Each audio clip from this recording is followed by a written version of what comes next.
am always complimented on my zest for life and the fact that I'm always laughing, but just like the yin and yang, there's always a light side and there is always a dark side. I often don't share the dark side with a lot of people. I don't think a lot of people like to talk about that side to them. A lot of people don't want to talk about things that take them to a place that they're not proud of, or take them to a place that hurts. And today, that's exactly what I'm doing. If you're new to this channel, in a lot of our vlogs, my family is a massive part of them. Just like a lot of people, their family is their life. The biggest influence on my life, hands down. And you'll see my mom, you'll see my sisters, you'll see my niece, my cousins, my extended family, you name it. With that said, the one person that is never shown, and I probably have mentioned him a few times, and if you are a regular here, you would probably kind of hear things and you'd probably be a little bit confused on what's going on. That's my dad. And this is my story about learning how to live with life after death. I was born into a family of 5. My dad, Tom, my mother, Maria, my eldest sister Jessica, my middle sister Gemma, and then me, I'm the youngest, I'm Leah. I would say that my family was perfect. And for every child, their family always is perfect because that's all they know and that's all that they see. My biggest worry was, oh, what am I going to wear to preschool? You know, like, if I'm being so real with you, I had no worry in the world. My parents were in a very happy, loving relationship. My 2 older sisters were happy. They were healthy. We had just so much love and laughter and just so much light constantly. My dad was a panel beater and he owned his own shop. And my mum was a stay-at-home mum. He was the best human still to this day that I have ever met. And I say that with such confidence, and it's not me being naive or cocky, because no one's perfect in this world, but my dad was really, really fucking close to it. In the year 2000, he began to have really bad stomach pains. He was losing a lot of weight, his colouring was changing, and we had no idea what was happening. And we were in and out of hospitals, in and out of doctors. We were just trying to find, you know, a little bit of light to tell us why my dad was going through this and why he was in so much pain. And in February 2001, my dad was diagnosed with stage 4 terminal pancreatic cancer. It's hard for me to say that because his battle with cancer was pretty much already over before it even began. For all of you who don't know what terminal is it has no cure. And my dad had a very aggressive cancer, and he had an 8-month battle. And then 2 weeks after his 46th birthday, on October the 23rd, 2001, my dad lost his battle and he passed away. He left behind my mum, which was 39 years old, and my elder sister, who was 16, my middle sister, who was 10, and I was 5 and I was turning 6. I remember a lot of things. A lot of things people often say to me, oh my god, you were so young, like, do you remember what your dad looked like, or do you remember things about him, or things like that. And I'm gonna be honest with you, some things I don't remember and some things I remember as clear as day. It was so hard. I'm not gonna even sugarcoat it. Cancer wasn't a diagnosis that only affected my dad. It affected every single person in his life. I remember finding out, and anyone, whether you're going through it or whether you have lost someone from it, to hear someone say, I have cancer, is so heartbreaking because you don't know what to do. You don't know what to say to them. You know, they can't even comprehend it. They're fearing for their life, and you're there and you're stunned. I remember saying, the first thing I said to my dad is, are you gonna die? He said to me, I don't know.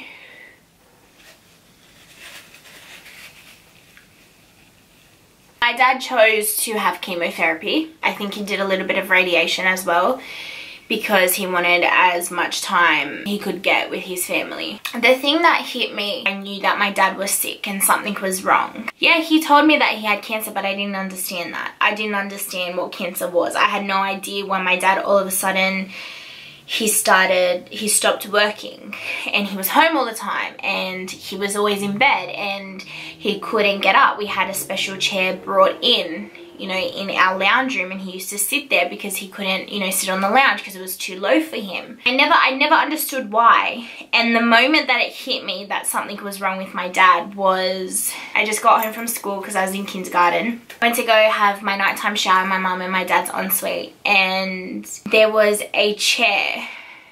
Those chairs that have the hole in the middle and they're up high that you can put over the toilet or you can put in the shower. Our shower wasn't that big, and I had to call my mum. I said, "Mum, why is there a chair here?" And I remember her turning around and saying, "Oh, that chair's for Dad because sometimes he can't stand up." And it was like a train hit me,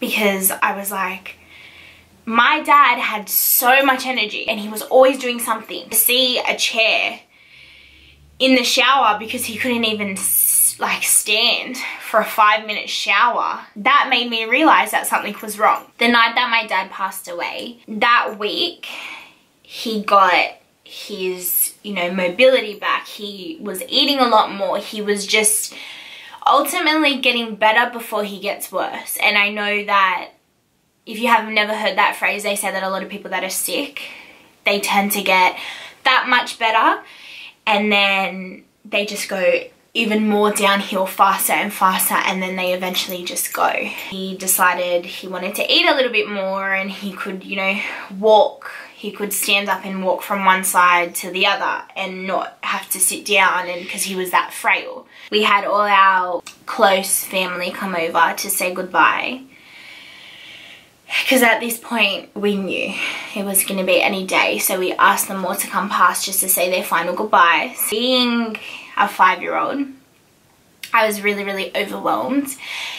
I kept, you know, barging in my dad's room where he was resting, and I would say, "Is he dead yet? Is he dead yet?" Because there was just so much commotion there. It was such a loud environment. They were just like, there'd be a knock at the door and there was someone else, and you know, like they would come in and you would have to kiss them and they'd give you that look of pity, and it just was such a daunting time. Like I just wanted everyone to leave, and I was just getting really, really overwhelmed. And my mum asked a family member if, you know, they could take me for just a couple of hours, you know, why people kind of came, said goodbye, and then afterwards would bring me back. And I ended up falling asleep. I stayed the night there. The next morning I woke up and I had a dream of white butterflies. I woke up and I had breakfast and I asked to draw a picture.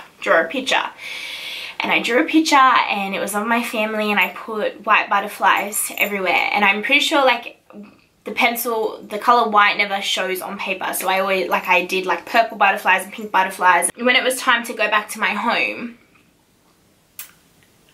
my cousin who had taken me, she was crying outside of the car, and I was so used to people crying. I was so used to people coming over and seeing my dad and then looking at us and seeing how young we were and just like being so emotional and crying, and just like you ended up taking care of them. I remember when I arrived home, my mum and my sisters were all in black and they were sitting on our kind of like our porch. I walked in and I went to the bedroom and the bed was stripped.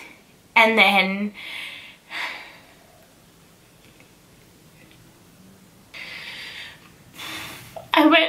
I can't even talk, like seriously. I went to the kitchen and my dad wasn't there. I went to the bathroom and he wasn't there. And I went to the lounge room and he wasn't there. And I walked back out and I said, "Mum, like where's Dad? Like I have this picture for him." And she said to me that the angels came and took Dad and he now lives in heaven. And I'll be real with you, I don't remember I don't remember what happened next. I think I blocked that out of my mind. So I was so close with my dad, just like most people are with their dads, but he was my best friend. He was just everything to me. My dad, I was a dad's girl. Wherever my dad was, I was there. I was with him. I was joined at the hip with him. There was no doubt about it. If it was my mum and my dad, it was my dad. It was always my dad. He left. And I didn't even say goodbye. I remember the night before, I literally ran in and I was like, I was so excited. I was going to play with my cousins and I was like, oh, see ya, bye dad. And he couldn't hardly even move his head to give me a proper kiss because he was that frail. And I didn't think anything of it. I said, I'll see you tomorrow. I never did. After my dad died, we had so many people come. My background is Italian. And we call it a lutto, where when someone passes away, you go to their house and you pay your respects. And I remember there were just so many people always in and out. People would show up at 8 o'clock in the morning. The next day, my dad passed away, people were showing up when the word spread. It is such a beautiful thing when you have so many people that know you and care about you to come and pay their respects. I think it's so lovely, but at the same time, you're numb. You're numb. You can't believe that this person that is in your everyday life, like he's my dad, he's my parent, he's my protector, he's no longer here. Like, what the fuck? We had people in and then out, and people would bring food for us, and then we had so many people come that they ended up eating it, and we just had delivery of flowers after delivery. We have photos of my uncle, you know, watering them because we just had an entire backyard full of flowers. And like, when I say that so many people came, I'm not exaggerating. My dad had over 1,000 people at his funeral. After the funeral happens, it kind of goes quiet, and people don't tell you about that. People don't tell you about what it feels like to go back into everyday life. It just fucks with your mind so much because you're like, what? Like, you're actually alone. Like, my dad's never coming back. We used to set the table because every night we eat as a family, and we used to set the table for 5, and then we used to sit down and it was only the 4 of us, and it was weird. It was so weird. After that, I had really bad separation anxiety, especially from my mum. I didn't want to leave her side because I was so scared that she was going to leave me too, and I didn't want her to leave me. From that, I had a lot of problems in school, especially primary school. I was in kindergarten and I pretty much missed the entire year of kindergarten because I was just, my mum, she didn't know how long my dad would be alive. So if we wanted to stay home with my dad, she never stopped us, especially me. Because I was so young, she was so worried about him not being in my life constantly as I grew up. I didn't care for school. I was so scared to go to school because I was scared that something was going to happen to my mum. And it just like, it was such a weird and stressful time. You become the girl that everyone looks at with pity. My school would have like a Father's Day store where you can go and like for $5 you can buy your dad a little gift. Well, that comes around every September. What do? Who do I buy a gift for? I still brought my dad a gift, and I used to get like, your dad's dead. Like, why are you buying a gift? And it was like, no one understood. Because I didn't even understand. You know, I went to a Catholic school, and every week we would go into the same church that held my dad's funeral, because that was our parish, and I had to sit there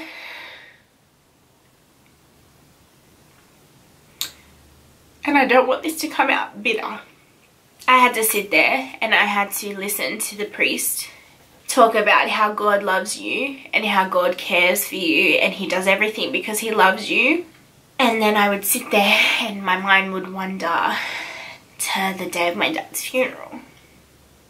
And why at school I was being taught that God loves me, but then when I would go home I would see my sisters cry, or I'd see my mum cry, or I just all of a sudden felt angry all the time.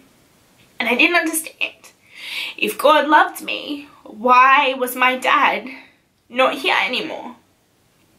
And for a few years, I'm going to be completely honest, for a few years I lost a lot of faith and I felt really alone and I felt really lost. No one understood what I was going through. It was really hard. My relationship with God was something that I had to find my way back to, and I'm grateful that I have, and I'm grateful that I can say this and know that I'm in such a better place with him now than what I was 18 years ago. After my dad passed away, 10 months later, we lost my dad's nephew, who was a major role in our life. He was like my big brother. He passed away suddenly. No one expected it. He fell asleep at the wheel. He went into a micro sleep, and that left everyone like shaking, because we were like, we just lost my dad. We were coping with my dad's death and we're coping with my cousin's death. And then 3 years later, his daughter also passed away. In 2009, my grandmother, on my dad's side again, my nonna, was diagnosed with stomach cancer and she passed away. And exactly a year later, my poppy, who was my dad's dad, he passed away in his sleep. And anyone who has lived through death, there is no time frame on how long it takes to get over something, because it has been 18 years since my dad passed away, and I am now 22 years old and I still grieve and I still feel it and I still get emotional. And it was just, it felt like one thing after another after another. It was my dad, it was my cousin, it was my cousin, it was my grandmother, it was my grandfather. And you want to scream and you're like, stop, like literally you just want to scream and you're just like, please, like stop, like I don't want to lose anyone else. And it was such a dark period, and it was so fucking hard.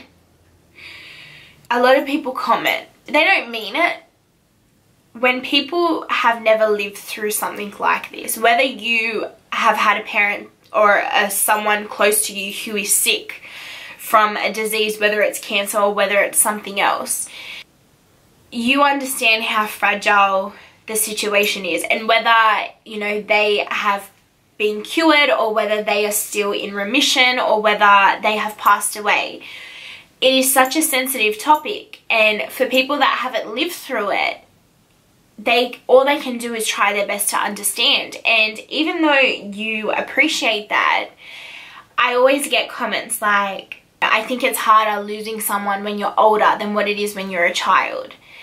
And you know, I used to get so angry. I used to be like, what the fuck? Don't say that to someone. Or if someone says, oh, a sudden death is worse than having someone disintegrate in front of your eyes and battle out a disease and then die. And I've lived through both. I had to watch my dad go from healthy to pretty much nothing. And then I also lived through my cousin, who was more like my brother. Suddenly we get a call that he was in a car accident and he died. I've lived through both of them, and the one thing that I've learned is you cannot compare deaths. And people that have not been in the situation, they don't mean it. You know, if you have people making comments like that, they don't mean it, because they don't know what else to say. And you just have to kind of take it with a grain of salt. I can only tell you the story about my dad and what it was like losing my dad from a 5-year-old's perspective. Just like my elder sister can only say from a 16-year-old's point of view, and my middle sister can talk about being a 10-year-old. I can empathize because I've been in the situation of losing someone, but I can't sit here and say, oh, I know what it's like to lose my dad of 22 years of age. I can't. I lost my dad when I was 5, and I've had to live my entire life without him present. You know, I believe that he's still here every day. I see signs and I see messages, and I'm a very spiritual person, so I believe in that. And some people don't believe in that. Some people believe that when they're gone, that's it. They're put to rest. And that's totally fine. Everyone's allowed their own opinion. The day that my dad passed away, I have seen a white butterfly every single day for 18 years. And that is why I have a butterfly on my wrist. Every time I'm sad, or every time I'm weary, or sometimes when I doubt myself, or big things are happening in my life, or if I'm doing something and I'm like, I wish my dad was here, I see a butterfly flutter past me like clockwork. You know, even moments where I'm just like, fuck, I'm so grateful for this life, I see a butterfly go past me. Every time I think of my dad, I see a butterfly. And sometimes it's not even just, oh my god, I'm not even joking. Like, this is so weird. I just saw that on my mantle and it has a white butterfly on it. I've had to deal with the fact that I've spent more time without him than I did with him. I've had to deal with the fact that there's going to be situations when he's not here and I want him to be here. Like when my niece was born, I wish he was here. I wish he was here for my sister, but for my mum, he's a grandfather and he doesn't know. There's so many things that he's not here for that I never got because I lost him at a young age. But then in saying that, there's so many memories on top of that if I would have to, you know, think about, and it would be painful for me to think about if I had lost him at an older age. And so there's no right from wrong. You cannot compare deaths. You can't. Most girls dream about their wedding if they want to get married. You know, what's really significant for a wedding is when the bride walks down the aisle. Their dad generally walks them down the aisle. I am a girl who, I think about my wedding one day and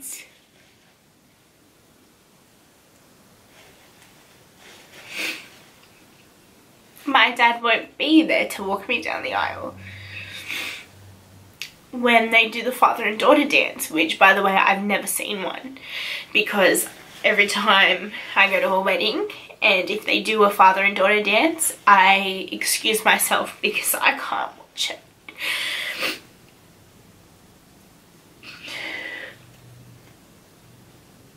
Because I would give anything for my dad to be there. Everyday life, you think about one day if you want to have children in your life. I'm someone who, I would love to have kids one day and I want a family, and I think about the fact that my husband, my children, they won't know him. They will only know what I tell them. People don't understand is death isn't just about losing the person, it's about living your life without them, and it hurts so much. A lot of people don't know this and for some reason, I think maybe because right now it's just a camera that I'm talking to. When my niece was born, I was overseas. I was traveling. I was in Rome. When I got home, I was so excited. I was like, I'm an auntie, I'm a Zia. I can't wait to meet this little bundle of joy. I'm so excited to meet her. And I met her and it was just like a full thing of emotion because I was so excited. I was an auntie. I saw my sister as a mum. I was so excited and I kept kind of pushing away the idea of how much my sister would want my dad to be there. And I just kept pushing it away because I'm like, Leah, don't bring it up because it's not the time. It's not the time. It's a happy time, you know? And it's really hard because every happy time there's always a sad part of it because you wish that they were there so bad. And it's so hard to deal with that. And I remember the first time, it was probably about a week, my sister and her partner decided to go on a date night. And my mum and my sister weren't home yet, and I had my niece Aria alone for about an hour. She was just over a month old and I was just over the moon. I was looking at this little baby and I'm like, you are just so beautiful. Like, I love you so much.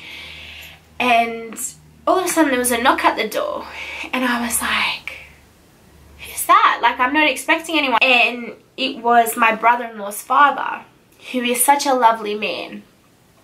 And it has nothing to do with him. But when I opened the door, I got no one's home, and I explained to them that like everyone had gone out and, you know, whatever. And he said, oh, okay, is Aria here? And I said, oh yeah, she was on her playmat. He walked in and he said, Aria, and he turned around and he said, hello, my little girl, Nunu's here. And my heart broke. I wasn't expecting it. I really wasn't. And I'm not saying he didn't do anything wrong. He was greeting his granddaughter. But I had never seen him with her before. And my heart literally sunk to my ankles. And I was like, oh my God, I had to get out. I said to him, oh, are you right to watch? I just have to go to the bathroom. And I went to the bathroom and I cried. I sobbed like a baby. Because I wasn't expecting that. I didn't expect to have that like in my face straight away. And I was like, it was already so emotional dealing with the fact that we have a brand new baby in the family. You know, she doesn't know my dad. And then I saw her with her other grandfather, and I literally was like, oh my God. This feeling that I thought I got rid of is back. And the feeling that I'm talking about is grief. Grief doesn't go away. It doesn't go away. You learn how to live with it. It doesn't get easier. I'm going to be honest with you. Losing someone doesn't get easier. You just learn how to live with it. And you learn to see the bright side to things. I've traveled the world, and there's always moments where I'm like, oh my God, Dad, I wish you were here. I wish you had a chance to see these amazing things. You know, this year I went with my mum to Europe and she had never been. And I saw her in front of the Eiffel Tower and see her eyes light up when it lit up for the first time. And I had previously been to Europe and I went again with her. And I felt so grateful that I not only got to see it once, but I got to see it twice. And I got to, you know, see it with my mum. But a part of me was like, I would give anything. I would give anything in my life up to have him standing next to her, because I can't imagine marrying someone and being so in love with someone and having a family with someone and, you know, planning your life together and all of that, and then all of a sudden it completely changes and she's standing in a place that she always dreams about going with my dad, and he's not next to her. When my grandfather passed away, it was really, really sudden and it wasn't expected. He was my dad's father, and he was the only pretty much connection that we had with my dad's family. When he passed away, I began to grieve my dad. I didn't really grieve him because I really couldn't understand what grieving even meant. And I just became really angry all the time. I was always angry, and I was always so bitter, and I was so defensive, and I didn't trust anyone, and I didn't want to be around anyone, and I was just such a negative-minded little girl. And I hated that because I couldn't even comprehend what was going on in my mind. You know, every day was a battle for me to get out of bed or not, because I was just always angry all the time.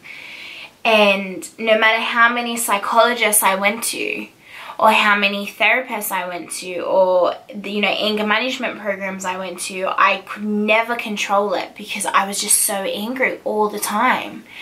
And when my grandfather passed away, I felt every emotion amplified. When I did go to my local GP, I had my auntie take me, and I said to her, I want to talk to someone, and she has to ask you a routine of questions to kind of like evaluate like what your mental state is at. I remember they give you a little envelope and they say, oh, don't open it because it's for the psychologist. And like, obviously I opened it. I'll never forget, she diagnosed me as a grieving depressant. And that was the first time in my life where I was like, am I depressed? Am I really depressed? Like, I laugh with my friends and I smile and I have fun. I'm like, but am I depressed? And then you kind of think about it and you're like, wow, like every day is a battle for me to get out of bed or not. Like, what is going on? I remember one day I was in bed and I said, I'm not going to school today, and I just couldn't stop crying. I just couldn't stop crying. It was about a week after my grandfather passed away. And she said, that's fine, you can stay home. And, you know, my sisters went to work and whatever, and I think I was in year 10. Yeah, I was in year 10, and she came in and she said to me, you can stay in bed today. She goes, and then tomorrow, she goes, you are going to get up and you are going to keep living. And I looked at her and my initial thought was, what a fucking bitch. Who are you to tell me that I can't validate my feelings, that I have to get up when I want to stay in bed because I'm upset? And it was such tough love, and I just was not down for it. Not in the sense that my mum didn't let me grieve, because my mum did. My mum is an exceptional mother. You know, if I say to her sometimes, I'm like, Mum, I'm just really missing Dad today, she'll sit down with me. You know, I have moments where I'm like, I don't get to ask him questions. I don't get to ask him, like, where was the one place in the world that he wanted to travel to, if he even wanted to travel. You know, who was his first girlfriend? Where was his first kiss at? You know, like all these questions that I have in my mind that I want to know. Sit with me, she'll give me a hug, she'll let me vent, she'll tell me stories. She said to me one day, what do you want to know? I'll tell you what I know. And we sat there and we spoke about, you know, his first girlfriend, and how when my mum was pregnant, he wanted to call her after his first girlfriend. And, you know, she'll tell me stories about, you know, when they were younger, and, you know, the type of cars that my dad drove. And I'm so grateful that she made me get out of bed, because it made me realize how grateful I am for this life. Something every day that I want to tell my dad. I want to tell my dad, oh my God, Dad, like, I saw the cutest fucking guy. Oh my God, he was so good looking. With the bitter comes the sweet.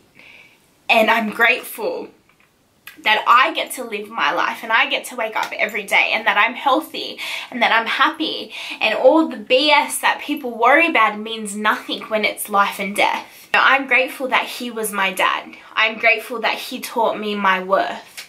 I'm grateful that he treated my mother, you know, like a queen, and gave her respect, because now growing up, me and my sisters, that's all we ever saw, and we would never settle for anything less than that. I wish he was here all the time. I wish he was here. I wish I wasn't doing this video. Instead, I wish I was doing, you know, like a dad tag, and I had my dad here, and, you know, we had to go get matching tattoos together, or I wish that we had to, you know, clean the car together, or I just wish that I was doing a different video that involved him. I'm not saying that I'm perfect and that I've mastered grieving, because I don't. I'll listen to a song and I will bawl like a baby. I will sob, you know, and I will smell his aftershave and I will think, oh, like I shiver, because I'm like, it feels like yesterday he was here in front of me and I was touching his, you know, afro and his moustache, and I was like, you know, playing with his hair. In saying that, I can't change the fact that he's not here. And you have to look on the positive side. I believe that he's still here, I just can't see him. You know, I talk to him all the time. When I'm home alone, I'm that crazy person that you walk past their house and you hear them talking to themselves, because I'm talking to my dad. You know, I have a different relationship with him. My niece's first Christmas, which was last year, and Matt actually spent the Christmas with us. He was there for my niece, as well as his best friend, who happens to be my niece's other auntie, and then he was also there for me because he's also my best friend. And it's just like, we have so many ties. He said to me on Christmas, he was like, are you okay? And I was like, yeah. And he's like, no, what's wrong? And I just said, it was the first Christmas that I never went to go see my dad, and I didn't have time to go. And I know that's really, really sad to say, but I didn't. We had Christmas at my house. We woke up, we had breakfast, we had people coming at 12. We had so much to do. I didn't have time to go to the cemetery. Unfortunately, the cemetery is a 30-minute drive. I didn't have time to go to all the way to the cemetery to try and find parking.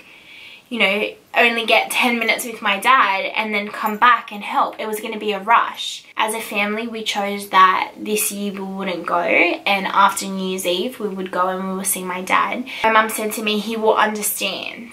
He will know. My dad always said to my mum, don't come and visit me. I don't want you to come and visit me. I want you to live your life. I can't handle the idea of my dad not having flowers at the cemetery because it makes me sad, because I always want him to know that he was loved, and I always want people to know, because he's on the wall, I always want them to know that he has fresh flowers because he's so loved. And I know it's so minor, but that's the only thing that I can give to my dad besides my prayers and my conversation. I can only give to him flowers.